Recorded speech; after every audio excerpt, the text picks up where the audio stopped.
Hello, beautiful people all over the world.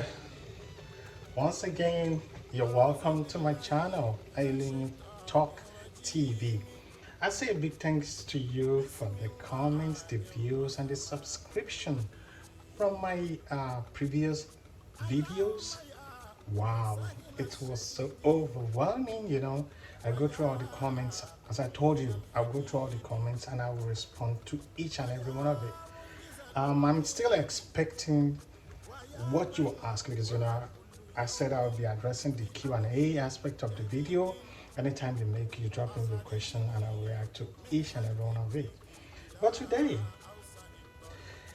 it will look as like a continuation of what I did yesterday about coming to Canada. Today I'll be talking about things I do that saves my marriage, things I do that strengthen the bond between me and my wife. We have a lot of things going on in homes and families. Homes are breaking, people are fighting, people are saying a lot of things. You'll be thinking, why will I love someone and today we are married and the next thing you do is that we're divorcing, we don't want to see each other. And one thing I hate about this divorce is um, the main subjects, I mean the wife and the husband, they do suffer sometimes, but who suffers the most are the children. You know, they are innocent. They don't know what happened.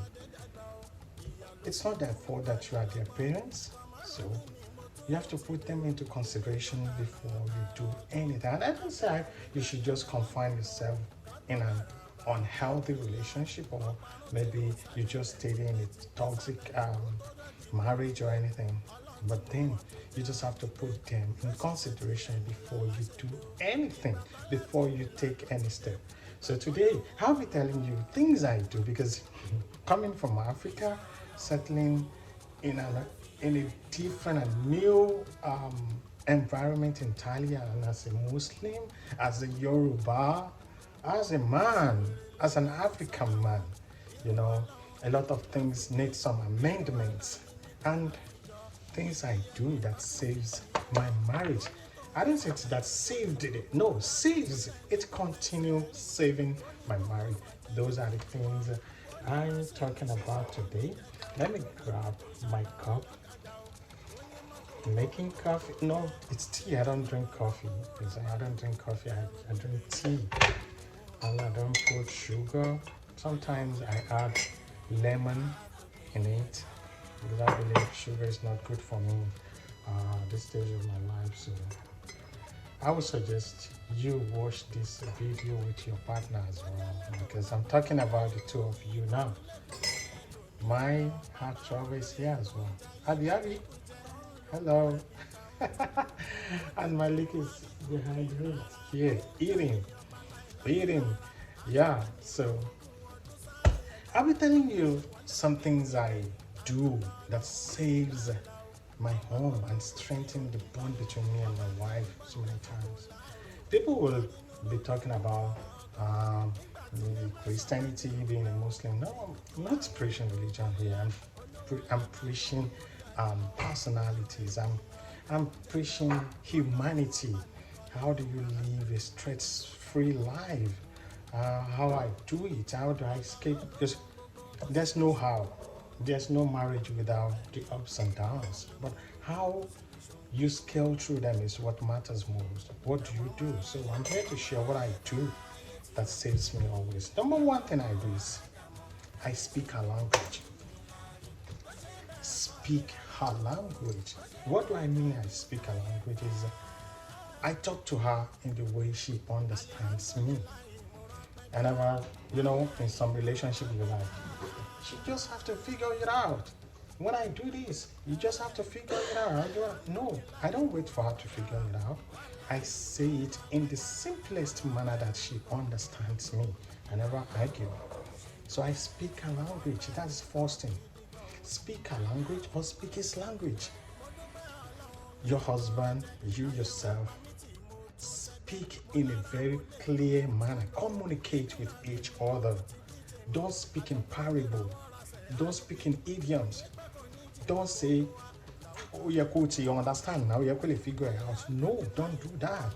Don't say she has to phone, he has to. No.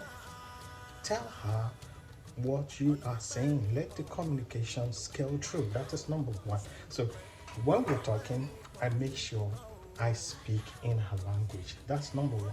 The second thing I do is I never expose my wife to anybody. Be who you are. Never expose. I did it sometimes that she would do something I don't like, call my mom, call her mom, call this, call that. Or some people will be calling their friends, this cousin, their home. Don't do that. No, you don't do that. Because some of your friends, just say friends, some of them are not even happy you're having a happy home. Because their home is not happy. How would they want you to have a happy one? So don't discuss with anybody.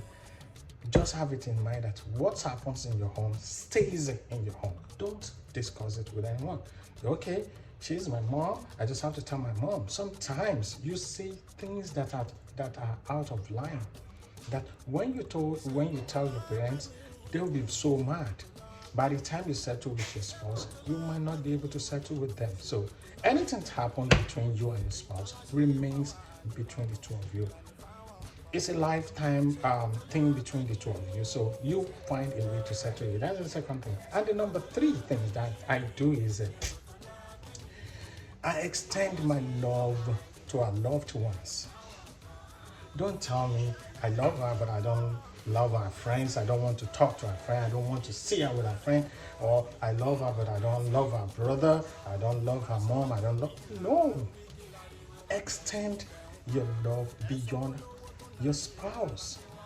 Love everything he loves. Even if you have reason to reject some of them, let him understand. Communicate with him, and that could be something you can do about it. So don't say I don't want this and I don't want it. No, you always discuss things. That is the number three. And the fourth is I respect our privacy. Respect your spouse, your partner's privacy. Don't say I should have access to everything. I want to know this. I want to know. Respect their privacies. Some things they would like to say, okay, I don't want you to know about this thing.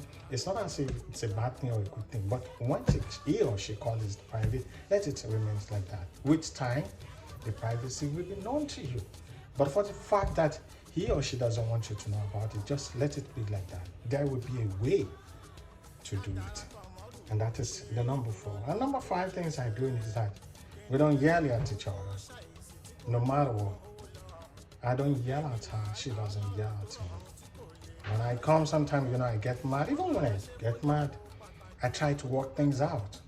Don't shout. Don't say, no, don't yell. Be very respectful with each other. That's the number five things I do. And number six, you have to go on trips. You have to go on trips. Travel with each other. Have your, you just have to go out. Sometimes you go out without your kids, if you have kids. Drop them with your mama. Drop them with, maybe for 2 hours, have a private time with your spouse. Play funny. Just have a private time without it, and my kids, sometimes, anytime they're around, it's all about them. So sometimes you need time with yourselves as well. So create that time. Travel with them. Travel alone sometimes you have to. That is what we do. Sometimes we're tired of the house. Like on Saturday, there's a storm in Canada. So what we do is we drive out. Though we came back home, we slept and we do. But we still come back, we drive around, we have experience, we go to restaurants, we see places, we discuss, the kids talk and we respond to them. So that's one of the things that saves my marriage. And the seventh thing is It is not every touch that means you want to have sex with her. You make non-sexual touches. Don't let it be that anytime you hug your wife, it means you want to have sex with her. No. Let it be known. Hold her hand. No. Touch her head.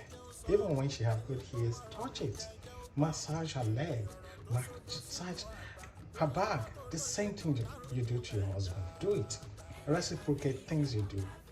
It doesn't mean that when he now holds your hand, you think, do you want to have sex? It shouldn't be that. Make it known that is how we do. That is how we do. We hug, we kiss, we embrace, we play together. Those are things we do. Even when she's on phone sometimes, go there, disturbs her. I know she wouldn't want to make any funny sound, but I just want to do. She do it too with me as well, and that keeps us going. Even if she have something in mind, she will forget it that moment. And that is the number 7 things we do. The number 8 on my list is we do chores together. As an African man, you'll be like, why will you be doing chores with your wife? Things are very good now.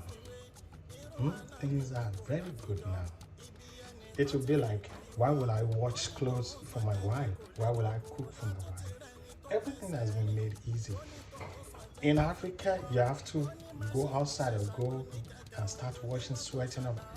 Here, or in the modern world, what you do is just pack the laundry, put it in the laundry machine, and turn it on. The washing will be done. Even when she did it, you can do a help her with the folding. You can fold it and put everything away for her. Whenever my wife is pregnant now, heavily pregnant, she still looks very pretty to me. I cook for her when she's in bed. And that is one of the sacrifices I'm so afraid about when they are pregnant. Sometimes they are pregnant, they are so heavy. Even some will have saggy breasts, they will have swollen faces, everything. And, their tummy, it will be enlarged just because of the baby. By the time they give birth, things will never be the same again. But what I put in mind is the woman I love is still in there. It's in there. So we go through everything together. So I do chores with her. I give her breakfast in bed. I massage her legs before we go to bed, help her get her medications, take the kids to school. I do everything. And anytime I'm not around, she do it. And sometimes even if I'm at work, she will call me to check on me. Those are the things that keep us going. And that is number 8 on my list. Number 9 is decision making. Don't just say she has nothing, she has no say. Don't say he has no say. Make more money. Pay for everything. Don't do that. You have to rub mind. Decide it together. You don't just decide on your own without her or him. So making decisions together, rubbing minds when you want to do things goes a long way to making your marriage work and remain very strong. And number 10 on my list is have fun. Play hard. Even if the children are around. At any slight moment, maybe you throw a pillow, you do anything, just have fun with everything. When she's cooking, go there, I'll go to the kitchen, I'll steal some meat. She'll like, don't come here, don't come here. I'm just tasting it. I would take it, I would do everything. I would disturb her even when she's sleeping. I would go there. All I want to do is have fun. I just want her to feel my presence. And vice versa, she do it to me as well. With that, you strengthen your love. And it saves my marriage a lot. If it does it for me, it could. And it might be the only thing you need to save your marriage as well. And that's number 10 on my list. Number 11 is let the past rest. I told you yesterday, It's not a crime to have past, but let the past be in the past. Anytime you fight, anytime anything comes up, you remind him or her of what she did 2 3 years ago. Remember this. No, let the past be in the past. Let the past rest. Don't keep on bringing that issue on. It's just like opening a healed wound or a healing one. Don't bring the past again. Let the past go. That is it. And with that, you'll have a lovely family. And number 12, learn to apologize. You don't win every conversation. You don't win every argument. Doesn't matter who you are. Learn to say I'm sorry.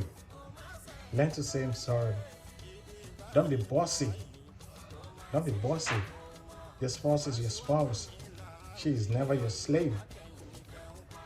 And it's a woman world, yeah? So, do you think you can just walk over your husband? Say sorry anytime. When you do things, own up. Don't say, I don't say sorry. Sorry, I don't have sorry in my dictionary. No. Learn to apologize. Say sorry when you need to do it. And that is number 12 on my list. Number 13 is you should render financial assistance. Financial assistance with your spouse. Contribute money. Don't say I have to do it all, she have to do it all. You have to make contribution towards everything you're doing, and that will help go a long way to strengthen your relationship. Number 14 is respect each other. Nobody is a walkover. Respect each other. Respect your wife and she will respect you. Respect your husband and he will respect you as well. Don't just walk anybody over. Don't talk anyhow. Don't be too bossy. Yeah. And that is number 14. And number 15 on my list is say I love you always. Always say I love you. Even if you don't have anything to just say, I love you. I love you. At the end of every conversation, maybe she's trying to check on you when you're at work or anything, just say, I love you. Say it. And the last one is remain consistent. All I've been saying is not a one-time thing. Like I did it last week, why will I? No. Let it be priority to you. Prioritize everything I've been saying. Do it always.